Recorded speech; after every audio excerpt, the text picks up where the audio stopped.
آدم بالعلوم والأعمال أشهد أن لا إله إلا الله وحده لا شريك له الملك الجلال وأشهد أن محمدا عبده ورسوله الصادق الأقوال والأفعال والأحوال اللهم صل وسلم وبارك على سيدنا ومولانا محمد على كل حال وفي كل حال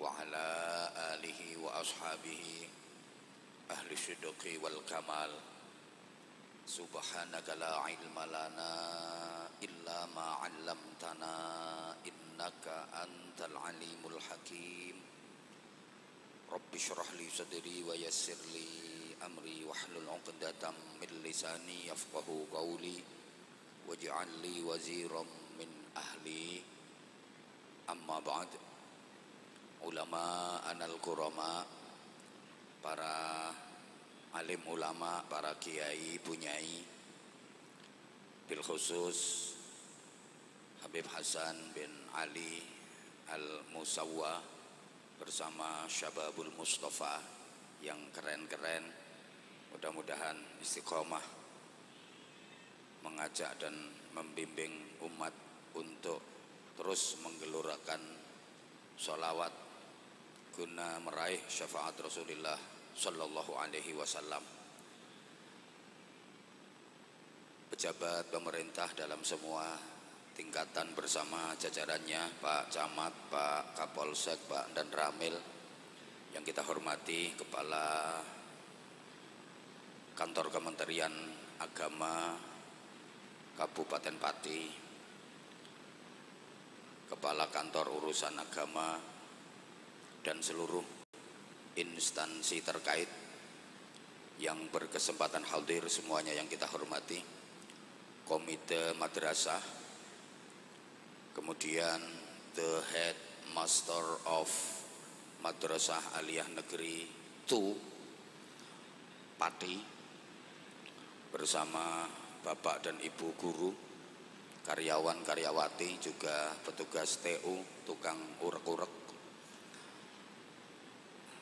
tata usaha, tukang usung-usung, semuanya yang kita hormati, perwakilan wali murid, barangkali ada yang hadir, kemudian adik-adik, siswa dan siswi Madrasah Aliyah Negeri 2 Pati. Pertama, saya mengucapkan selamat dan sukses Dirgahayu Madrasah Aliyah Negeri 2 Pati yang ke-29. Mudah-mudahan MAN 2 Pati makin maju, makin sukses, makin jaya, terus bisa berkontribusi positif untuk bangsa dan negara, terus menebar maslahah, manfaah dan barokah untuk umat manusia. Saya mohon maaf datangnya agak telat, agak terlambat, dan ini sesuai dengan waktu yang digunakan di wilayah kita, kan pakai WIB, itu artinya waktu insya Allah berubah. Kenapa saya telat? Ini bukan hal yang kebetulan. Kalau kita lihat tonggak sejarah, masuknya Islam ke Indonesia ini memang agak telat, terlambat dibanding dengan negara-negara lain di belahan bumi ini. Islam masuk ke Indonesia itu, adik-adik, pada abad ke-14 pasca runtuhnya kerajaan Majapahit. Ini maksudnya Islam masuk ke Indonesia secara pergerakan. Kalau secara personal, individu, abad-abad ke-10 sudah mulai. Tapi secara pergerakan masuknya Islam ke Indonesia itu di abad ke-14. Padahal Islam sudah masuk ke benua Eropa, Afrika, itu di akhir abad ke-6, awal abad ke-7. Sedangkan masuk ke Indonesia abad ke-14. Jadi agak telat. Karena masuknya Islam di Indonesia ini telat, maka kemudian menjadi budaya bangsa Indonesia, acara apapun wajib telat. Kalau enggak telat ya enggak Indonesia namanya. Apalagi orang NU. Undangan Baksul Masail itu jam 8 pagi, prakteknya habis asar. Nah, karena saya NU, saya diundang jam 9, prakteknya jam 11. Allahumma sholli ala Muhammad. Telat itu identik dengan lambat dan ketinggalan, betul? Makanya mohon maaf ya, Indonesia ini apa-apa banyak ketinggalan dari negara lain. Konsolidasi ilmu pengetahuan ketinggalan, konsolidasi budaya ketinggalan, teknologi ketinggalan, ekonomi ketinggalan. Ini ada tugas kalian ke depan untuk mengejar ketertinggalan dan bagaimana mempersiapkan target dari pemerintah Indonesia di tahun 2000.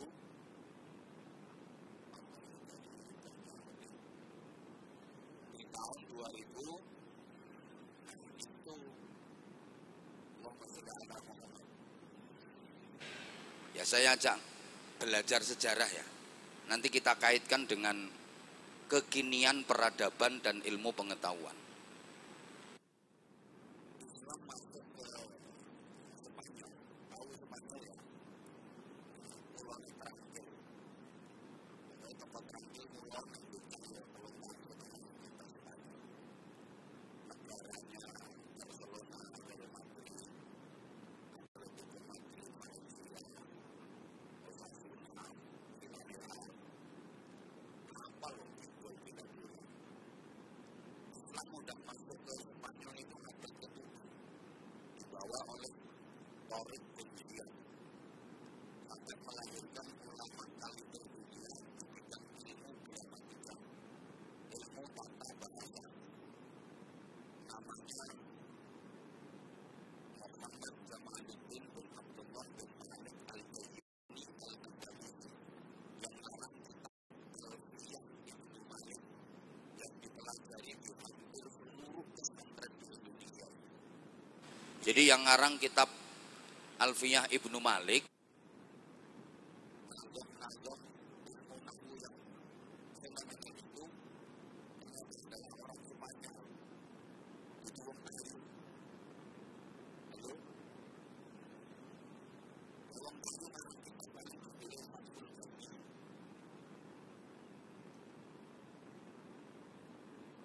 Buat saya betul-betul.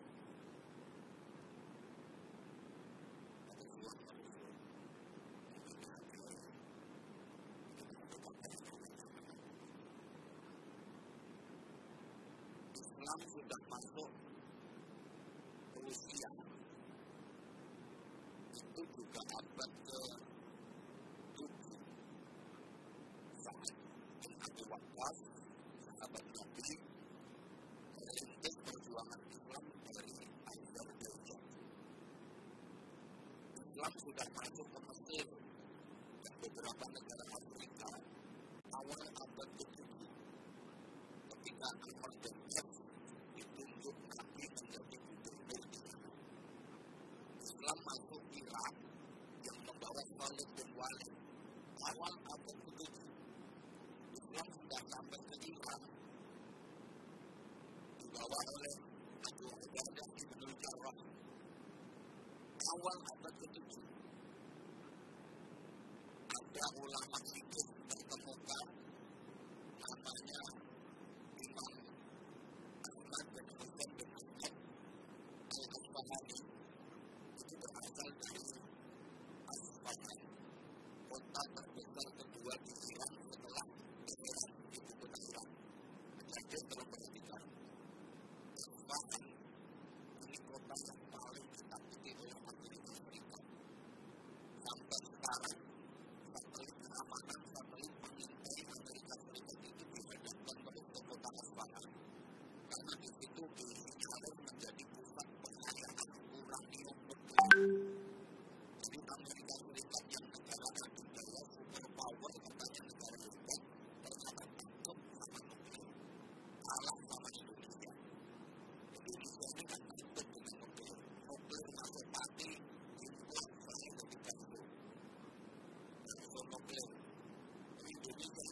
Granat ya dipangan, wong ana bakso granat.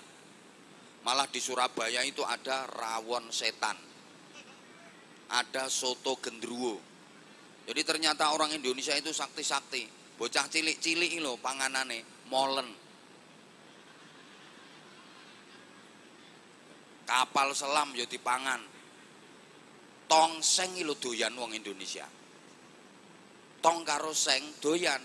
Malah ana ibu-ibu sore-sore kletis mangan jajan, ditakoni ponakane, "Mangan apa Bule?" "Kuping gajah."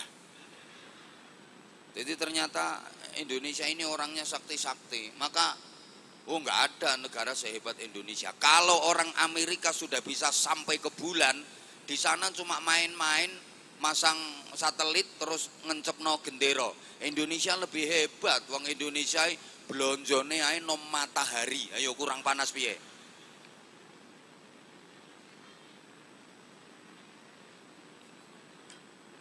Ya Allah. Adik-adik dan Bapak Ibu guru yang saya hormati, saya banggakan. Kalau adik-adik dengar ada orang baca hadis Rawahul Bukhari, hadis ini riwayat Imam Bukhari. Lek Imam Bukhari iki dudu tanggamu sing bakul sego goreng iku. Imam Bukhari itu orang mana? Turkistan. Rawahu Muslim, hadis riwayat Imam Muslim. Imam Muslim itu orang Nisabur.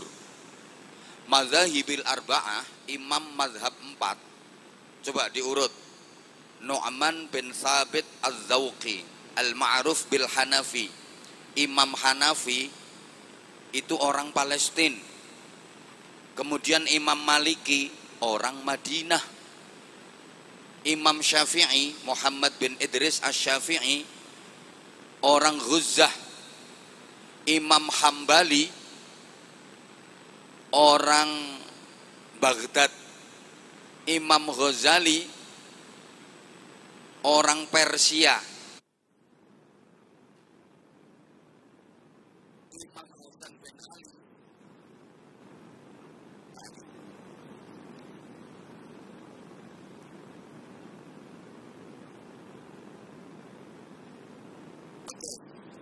Islam masuk ke Indonesia dibawa oleh para wali.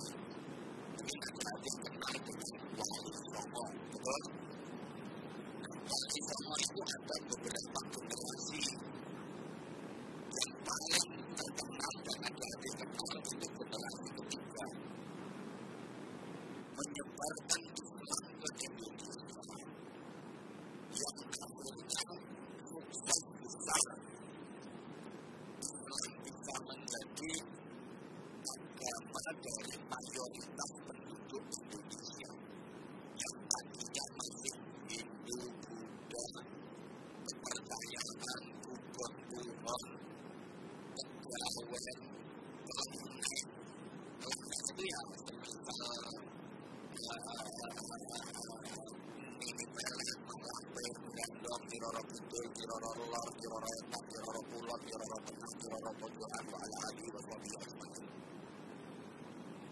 Bisa berubah drastis memeluk agama Islam. Itu karena menggunakan strategi yang luar biasa. Di antara strateginya adalah pertama, bil hikmati wal mau'izatil hasanah. Penyebaran agama Islam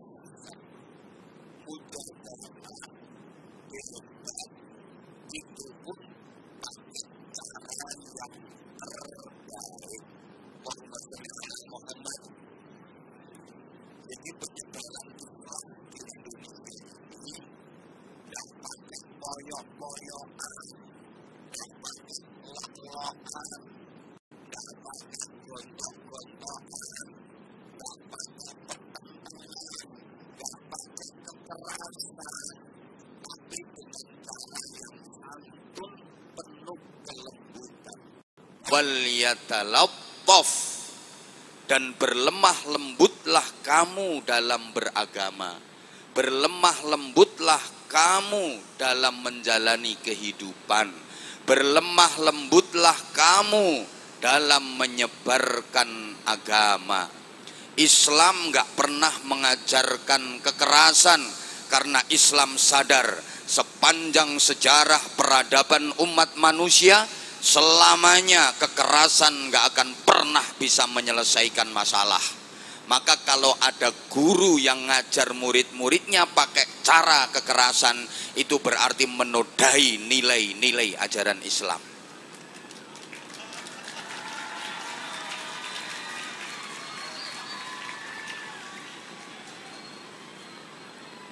Kok pakai tepuk tangan? Apa di sini ada guru yang... Tolong sebut namanya siapa? Biar saya catat NIP-nya. Halo? Halo? Bisa dilanjut? Bunuh diri, padahal itu di Jalan Tamrin. Halo? Kok nggak didengerin sih?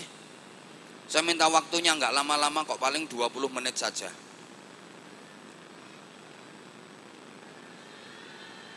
Ya kalau minta terus lanjut ya tolong diperhatiin dong. Maksimal untuk menang dengan segala cara, berjuang mempertahankan diri, terbunuh dalam peperangan itu mati syahid. Bukan menyodorkan diri untuk dibunuh. Apalagi bom bunuh diri, itu bukan mati syahid, jelas sangit itu.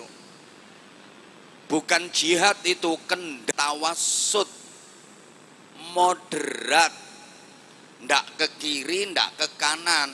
Ini memang cocok dengan karakter bangsa Indonesia yang tengah-tengah. Pernah dibawa ke kanan oleh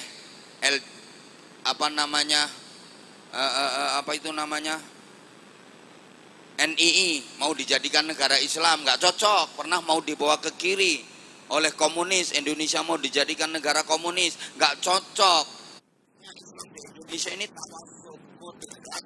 Islam ditegakkan sebagai rahmatan lil alamin, maka dibangun berpadu dan dipadukan dengan adat bukti.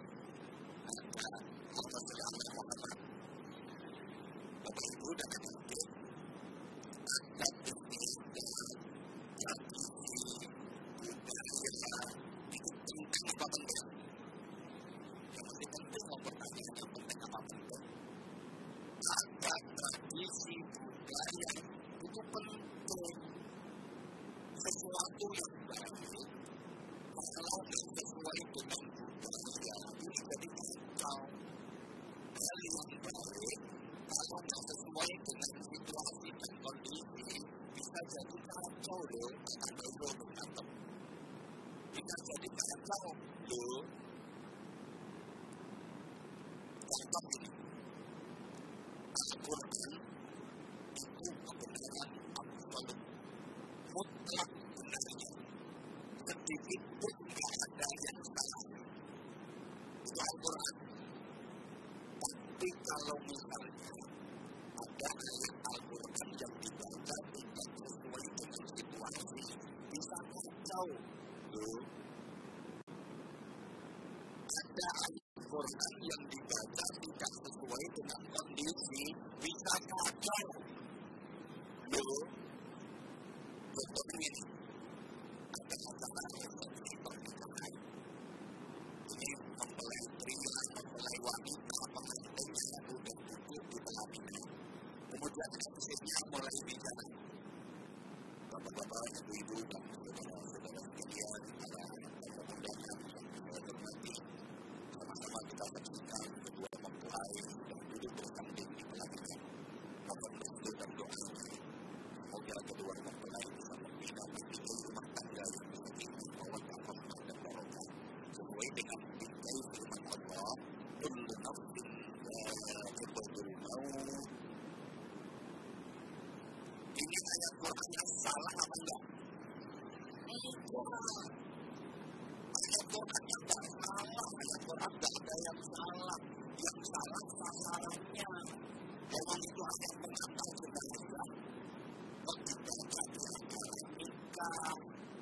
Itu loh.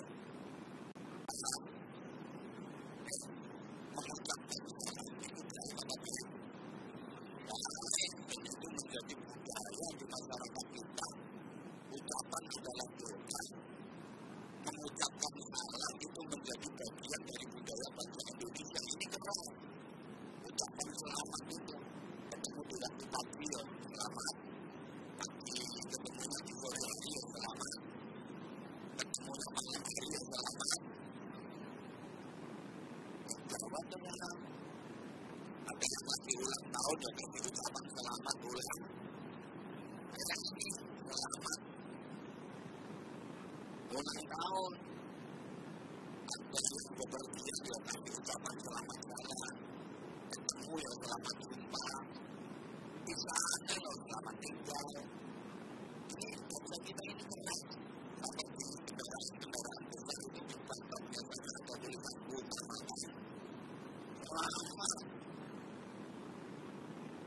Memasuki tahun baru kasih ucapan selamat tahun baru, ada yang nikahan kasih ucapan selamat menempuh hidup baru, ada yang sunatan kasih ucapan selamat menikmati bentuk baru.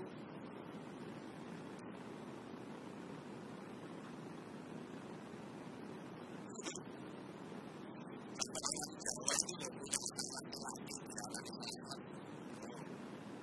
Kalau bahasa Arab yang untuk salam, salamun nur salim.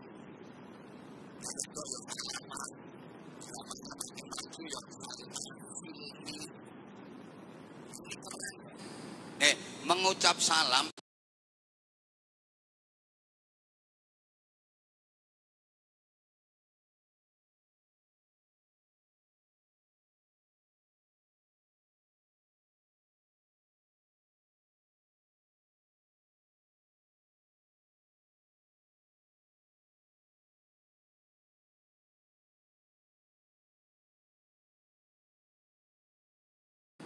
mengucap salam itu baik, tapi harus sesuai situasi dan kondisi. Kalau nggak sesuai dengan situasi dan kondisi, ya kacau, ya lucu. Wong mengucap salam aja gayanya beda-beda kok. Kalau jadi MC, salamnya ya kayak tadi, dua makhluk yang duduk di situ itu. Assalamualaikum warahmatullahi wabarakatuh. Itu MC. Sambutan itu nanti intonasinya udah beda. Kayak tadi Pak Kepala Sekolah, sambutannya kayak gitu. Loh, nanti kalau bertamu ke rumah, salamnya beda. Jangan kayak sambutan. Kalau namu ke rumah ya Assalamualaikum. Kamu nang omahe wong kok Assalamualaikum warahmatullahi wabarakatuh. Salamnya enggak salah, gayanya yang salah. Paham? Yuk, kalau ketemu temen di tengah jalan, bro, assalamualaikum, ngono. Murid ketemu guru, itu kalau salam sambil membungkukkan badan, assalamualaikum. Gini, santri ketemu kiai, lebih-lebih, assalamualaikum. Ini di Indonesia. Loh, kalau di Arab beda lagi, nggak ada pakai bungkuk-bungkuk kayak gini. Meskipun murid ketemu guru, santri ketemu kiai, kalau di Arab sana salam itu sambil mengangkat kedua tangan dengan nada tinggi, assalamualaikum. Ini murid ketemu gurunya loh, assalamualaikum. Ayo praktekno. Ada murid Man 2 Pati kelas 2 IPA 1 ketemu sama kepala sekolah, salam pakai gaya Arab. Pak Kepala Sekolah, assalamualaikum. Yakin nggak dijawab? Soalnya kepala sekolahnya mikir, bocah ki gendeng mulai kapan? Bukan salah salamnya, tapi salah gaya. Saya kalau mau pidato salamnya ya kayak tadi, assalamualaikum warahmatullahi wabarakatuh. Coba saya mau pidato ceramah, salam saya pakai gayanya penyanyi.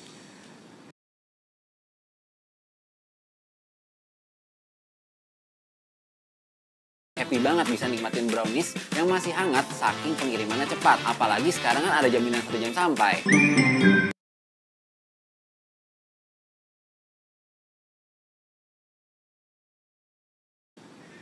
Halo, selamat pagi. Apa kabar semuanya? Assalamualaikum warahmatullahi wabarakatuh. Bubar jamaah. Iso-iso aku dikecrek, diborgol karo Kapolsek. Anwar Zahid edan. Padahal aku mengucapkan salam, tapi gayaku yang salah. Loh, di Iran itu kalau salam ketemu temen itu langsung tangan kanan pegang tek, kemudian pipi kanan tek, pipi kiri tek. Ini tangan yang kiri itu langsung ke kepalanya sambil diketak cetak. Ini lambang keakraban. Ayo praktekno sampean ketemu Kapolsek. Ya pecah ndasmu. Lah petok wong ping 100 gak ya mumet ndase. Jadi pakai cara yang hikmah, bijaksana, kemudian nasihat-nasihat yang baik, santun penuh kelembutan. Allahumma sholli ala Muhammad. Dah, duduk lagi. Ya berdiri duduk karena bokong saya geringgingen. Yang kedua, metode yang dipakai oleh para wali sehingga sukses besar mengembangkan Islam di Indonesia itu adalah uswatun hasanah. Jadi contoh konkret keteladanan yang prima. Mbok gak dirungokno kok. Halo. Jangan sampai salah gaya ya. Ngaji kalau gayanya duduk metungkrung kayak di warung itu bagus apa enggak ya kira-kira? Nah itu kok ada yang metungkrung. Itu namanya salah gaya. Coba. Halo. Beb Hasan ini misalnya ngajak adik-adik sholawatan tapi gayanya ngedance. Bukan salah sholawatnya, salah gaya. Sholawatan kok nge-rap. Ajep, ajep, ajep, ajep, ajep, ajep, ajep, ajep, ajep, ajep. Udah yang kedua sekarang mau uswatun hasanah. Contoh konkret keteladanan yang prima. Jadi bukan hanya mau'idhah hasanah tapi uswatun hasanah, dakwah bil hal, lisanul hal afsahu min lisanil maqal. Bahasa sikap itu lebih fasih daripada bahasa ucapan. Orang itu dikasih tahu 1000 kali dengan dikasih contoh 1 kali lebih ampuh dikasih contoh 1 kali. Saya ulang, dikasih tahu 1000 kali dengan dikasih contoh sekali itu lebih mengena, lebih manjur dikasih contoh sekali. Percuma guru-gurunya ngomong tiap hari, seluruh siswa-siswi Madrasah Aliyah Negeri 2 Pati dilarang merokok. Tapi gurune dhewe nang ngarepe murite kebul nek rokokan.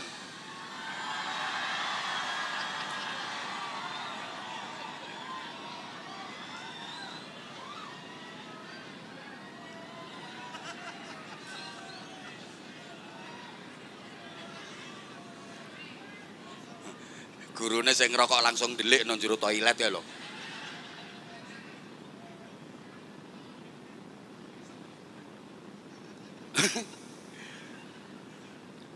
Ya Allah ya Karim. Sekarang maaf. Banyak guru yang hanya pinter kasih tuntutan tapi nggak pinter kasih tuntunan.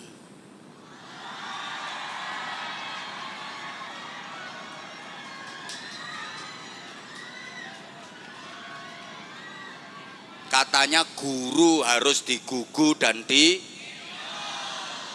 Lah kalau seperti itu berarti nggak pantas digugu, nggak pantas ditiru. Itu guru bukan digugu dan ditiru, tapi guru nek minggu turu. Kan sekolahnya libur. Loh.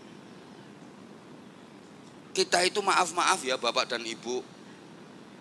Kalau ke anak didik terlalu banyak tuntutan, kurang tuntunan. Udah nggak usah banyak tuntutan, kasih tuntunan. Murid dituntut, kalian harus rajin, kalian harus berprestasi demi alma mater, demi nama baik sekolahan. Dituntut tapi nggak dituntun, ya zong hasilnya.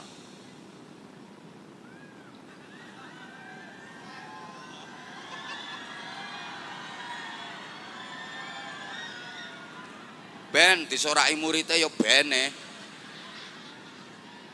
Loh, jangan berharap punya murid yang berprestasi kalau gurunya nggak berprestasi. Jangan berharap punya murid yang baik kalau gurunya nggak baik. Loh, saya ini siap resiko adik-adik. Dibenci sama guru-guru sini nggak apa-apa, nggak diundang lagi di sini nggak apa-apa. Nyari madrasah yang lain saya. Ya harus saya sampaikan. Banyak guru yang hanya bisa menyebut contoh tapi tidak bisa memberi contoh.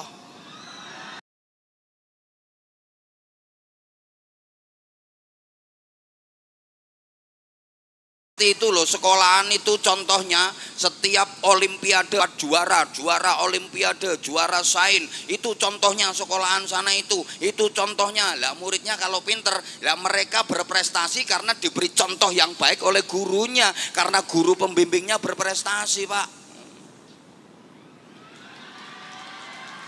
Apalagi ada guru yang sukanya bodoh-bodohin murid, diulang ra paham-paham, murid goblok kata muridnya.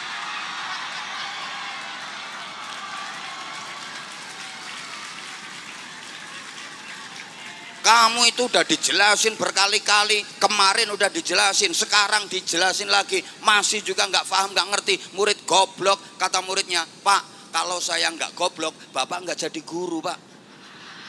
Bapak jadi guru dapat gaji itu karena saya goblok ini loh, Pak. Itu yang goblok malah gurunya itu.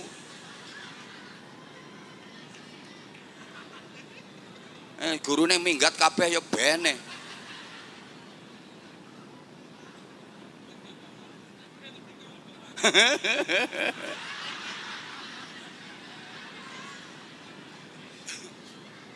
Allahumma sholli ala Muhammad.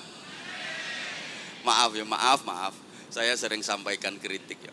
Masyarakat kita itu terlalu banyak mauidhah hasanah tapi kurang uswatun hasanah. Banyak orang yang pinter pidato tapi nggak pinter jadi contoh.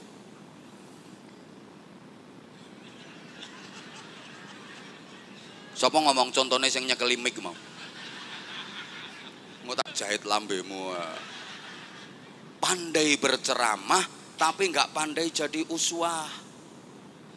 Anggota Mapolsek Tayu disuruh disiplin tepat waktu, tiap pagi harus apel, tapi Kapolseknya molor terus.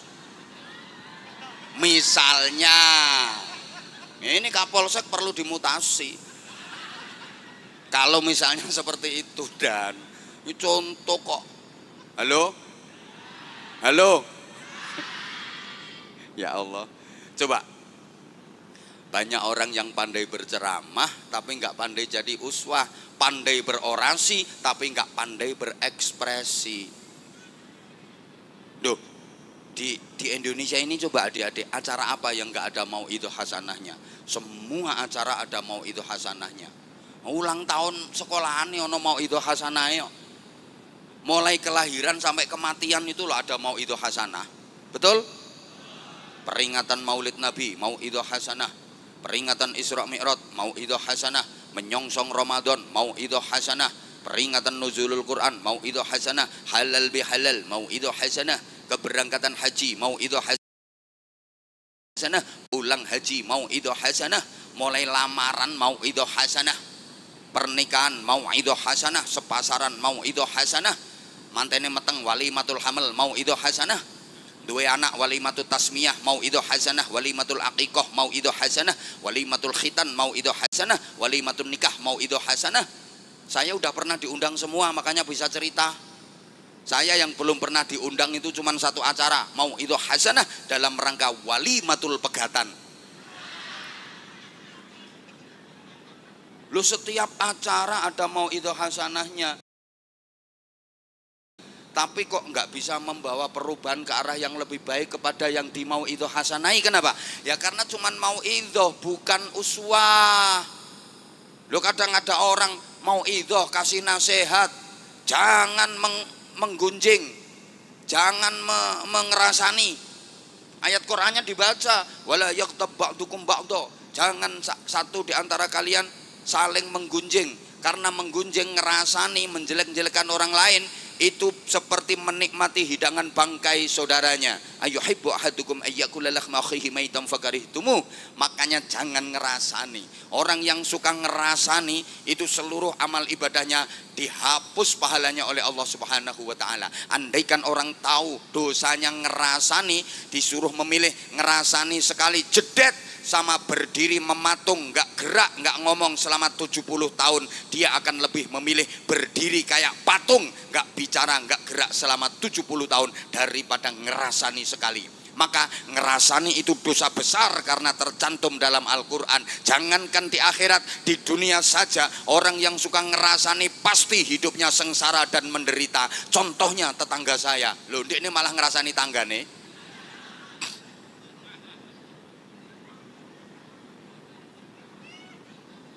Mari kita beramal dengan ikhlas. 2 jam lo pidato nerangno bab ikhlas. Ayat Qur'annya keluar. Wa ma umiru illa liya'budullaha mukhlishina lahuddin. Tidaklah kalian diperintahkan kecuali mengikhlaskan amal ibadah semata-mata karena Allah. Maka jangan berharap balasan dari manusia. Balasan dari manusia itu kecil. Balasan yang sesungguhnya dari Allah Subhanahu wa ta'ala. Itulah orang ikhlas dalam beramal. Habis 2 jam ceramah bab ikhlas, pulang ceramah gak disangoni, gerundel. Makanya tolong panitia, jangan sampai hari ini saya yang gerundel. Dan saya minta keikhlasan saya jangan diuji hari ini. Karena keikhlasan saya nyata-nyata belum teruji. Ayo iki kon pertentangan sholawatan 3 jam, ojo kei apa-apa. Mutung.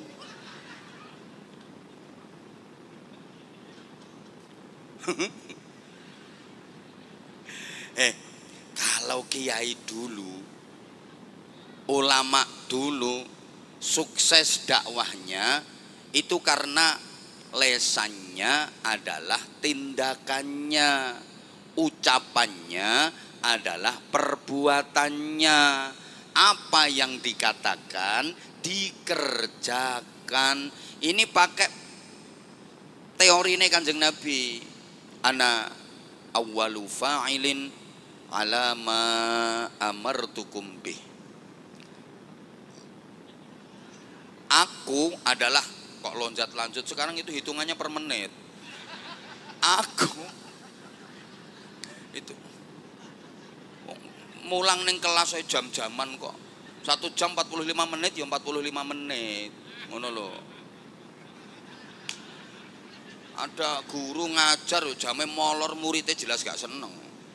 Ngono. Malah kadang-kadang dikurangi, lek gak ngono ya muridnya dikei tugas, gurune rokokan no kantor. Apal aku kelakuannya guru sing males-males. Teko iki wonge saking ndongsong wonge.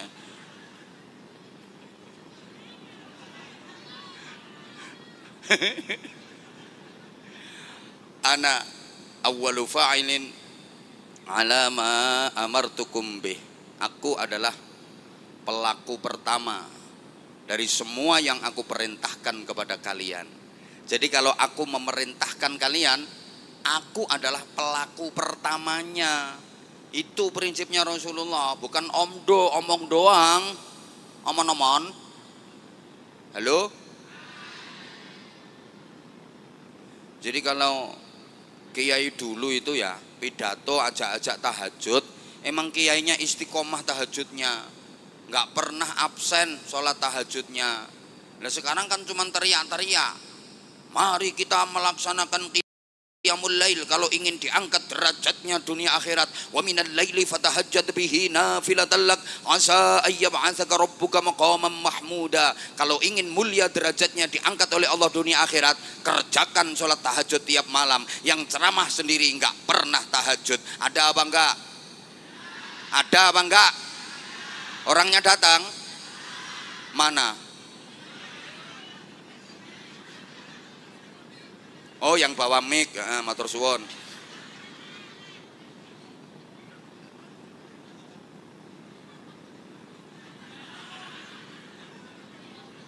Ya Allah.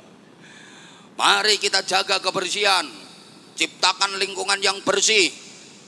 Ya itu yang ngajak-ajak itu emang betul-betul menjaga kebersihan. Embo, gini loh ya. Kita itu terlalu banyak trik tapi kurang action. Ya Allah diomongin ini kok gak paham ya modelnya. Sumpek aku ngomongi bocah ayu-ayu ganteng-ganteng tapi rondo oon ngene iki. Kita itu kakean teori kurang itu kita kakean teori tapi kurang praktek. Loh apalagi maaf ya, maaf. Dilanjut apa enggak ini? Udah.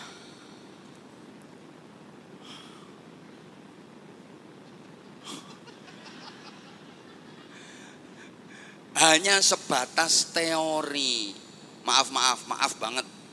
Indonesia ini mayoritas penduduknya beragama Islam. Kita tahu adik-adik, dulu negara dengan jumlah penduduk beragama Islam terbesar di dunia itu Indonesia. Kita dulu peringkat pertama, sekarang kita tergeser peringkat kedua, kalah sama Pakistan. Nah, pakai setan, omai palekmu. Harusnya yang menerapkan nilai-nilai Islam itu ya negara dengan jumlah penduduk mayoritas beragama Islam. Di antara yang terbesar ya Indonesia.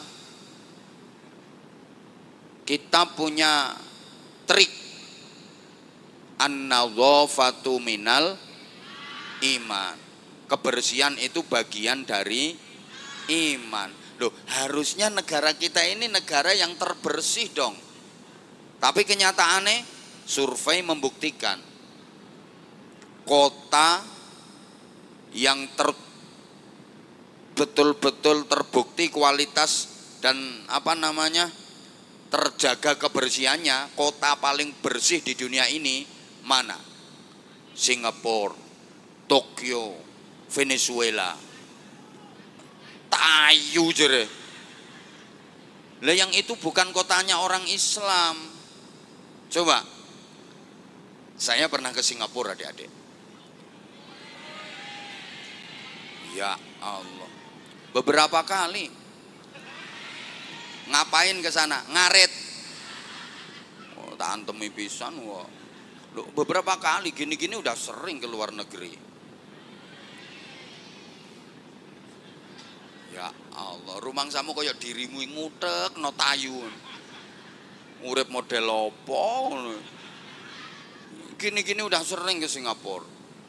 Saya pas dakwah ke sana tuh diajak healing sama panitia. Jalan-jalan, naik kapal pesiar di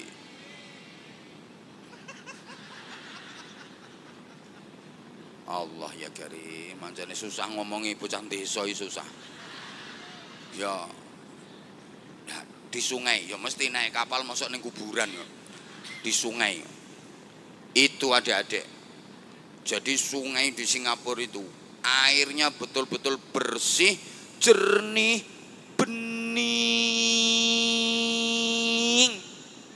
nggak ada sampah, mau plastik, kertas, botol bekas air mineral, nggak ada sama sekali. Jernih, bersih, bening, Sampai ikan kecil-kecil di dalamnya itu kelihatan, saking beningnya air. Lah kalau sungai di Tayu sini kan banyune gak ketok. Sing plastik, sing kertas, sing botol, sing softtek. Ketambahan vitamin T sing terimpul-terimpul kayak pisang goreng itu. Tapi dalile an-nadzafatu minal iman. Loh, kita prakteknya lo kalah sama yang lain. Maaf ya, tempat-tempat ibadah umat beragama lain, gereja, pura, wihara, kelenteng, itu bersih-bersih, wangi-wangi. Ayo masjidmu, sawang ini ndak karo-karuan. Kadang ono telek cecek itu nggak disuceni, malah dibunderi kapur. Kasih tulisan awas telek. Masuk kamu ke jedingnya, pesingnya mesti standar internasional. Ayo jedingnya sekolahanmu lo mlebu nek gak ngempet ambekan lo gak kuat. Ngono ditulisi jagalah kebersihan an-nadzafatu minal. Itu namanya cuma teori. Tapi prakteknya nol. Apalagi maaf ya. Jadi hanya sebatas label, hanya sebatas atribut, tapi minim esensi. Bu paham boh enggak ini aku karepku yang menyesuaikan yang nunggone sekolahan yang nganggo bahasa rotok kemenyek sidik-sidik ngene iki.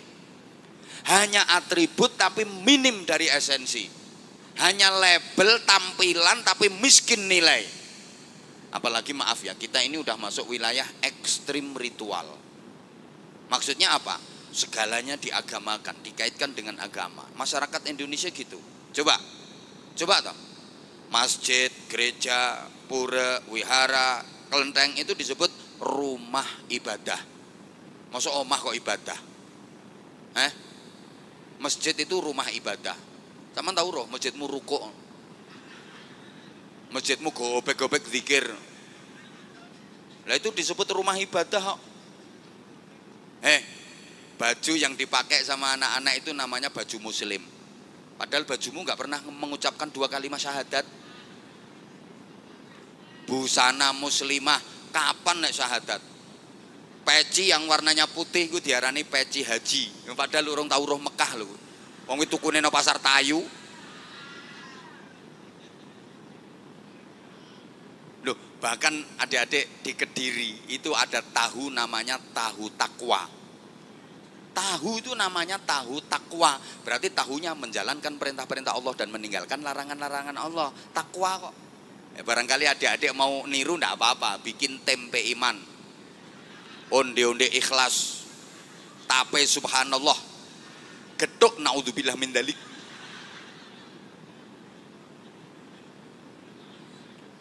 Tapi sekali lagi hanya tampilan aja, miskin dari nilai.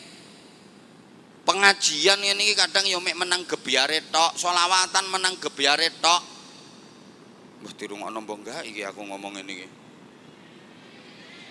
Loh, kita punya as-sariqu was-sariqatu faqta'u aydiyahuma. Orang nyuri itu tangannya dipotong. Harusnya kita aman dari kriminalitas, Pak Kapolsek. Tapi negara di dunia ini yang paling aman dari tindak pidana dan kriminal itu ternyata mana? Belanda, coba. Sampai KUHP kita, KUHP kita itu mengadopsi dari Belanda.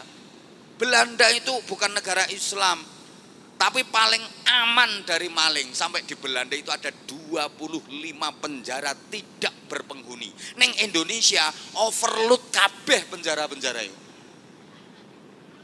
Kadang masih sekolah, masih pelajar, aduh udah masuk penjara kok di Indonesia. Halo? Belanda itu aman dari kriminalitas, aman dari pencurian. Misalnya ya, sampean misalnya ke Belanda, terus tas sampean ketinggalan, adik-adik tasnya ketinggalan di satu tempat pos jaga itu, tasnya ketinggalan. Sampai satu hari adik-adik balik ke situ, tas itu masih ada, malah dikasih tulisan, yang merasa punya tas ini harap diambil. Coba neng Tayu, wis dikempit lho disaut.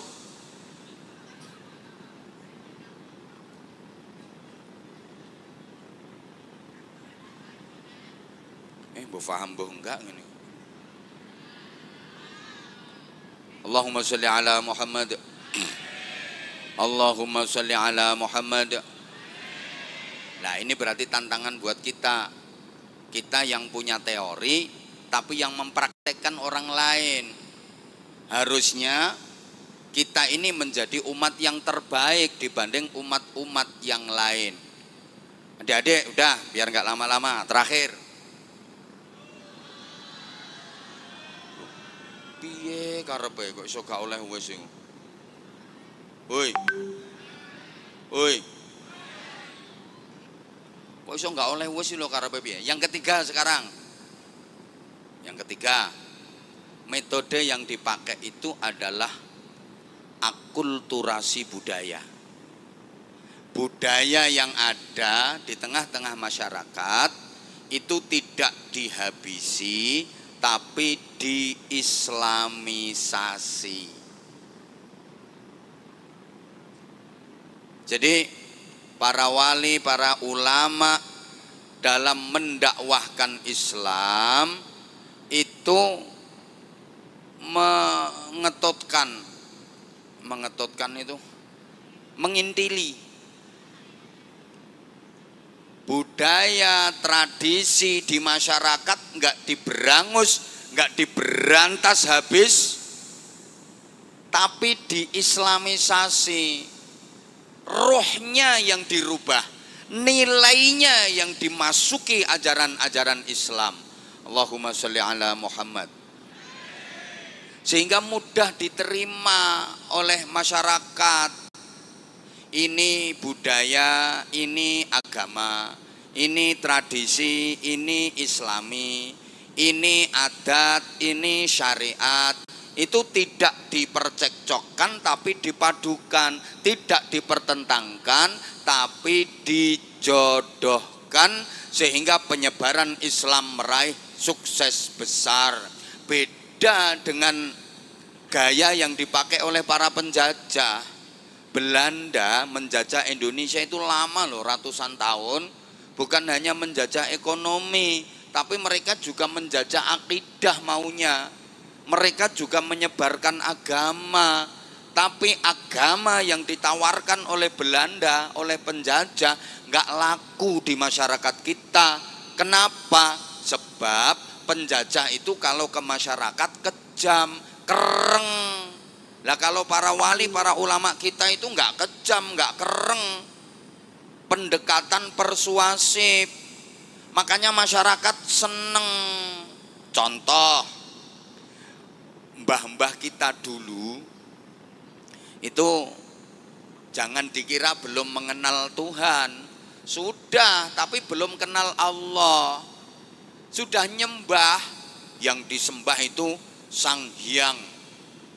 Maka dia ibadahnya diarani sembahyangan. Lah nyembahnya di Sanggar Pamujan. Maka para wali dulu kalau mengajarkan belum langsung disebut sholat, tapi disebut sembahyang. Biar akrab dengan pola pikir mbah kita yang suka menembah Sang Hyang, sembahyangan. Tempatnya enggak disebut musola, tapi disebut langgar, biar dekat dengan kata sanggar. Loh, caranya seperti itu. Mbah-mbah kita itu dulu seneng sesajen. Seneng sajen. Bikin sajen.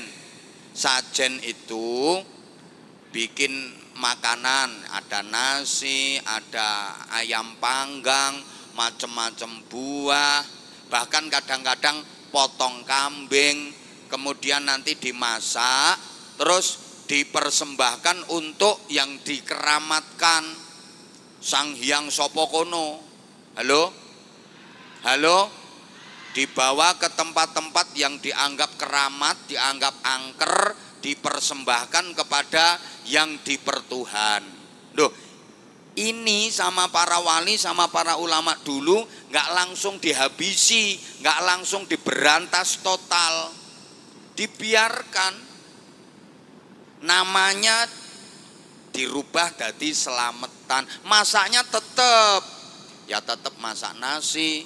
Kalau tadinya motong kambing yang penting tugel ndasnya, del ngono ae, Nah, sekarang tetap motong kambing tapi pakai aturan, baca syahadat dulu, baca bismillah, rohnya yang dirubah, panggangnya, ingkungnya tetap, ada buahnya tetap, sementara boleh dibawa ke tempat-tempat yang dianggap keramat. Tapi kalau tadinya baca mantra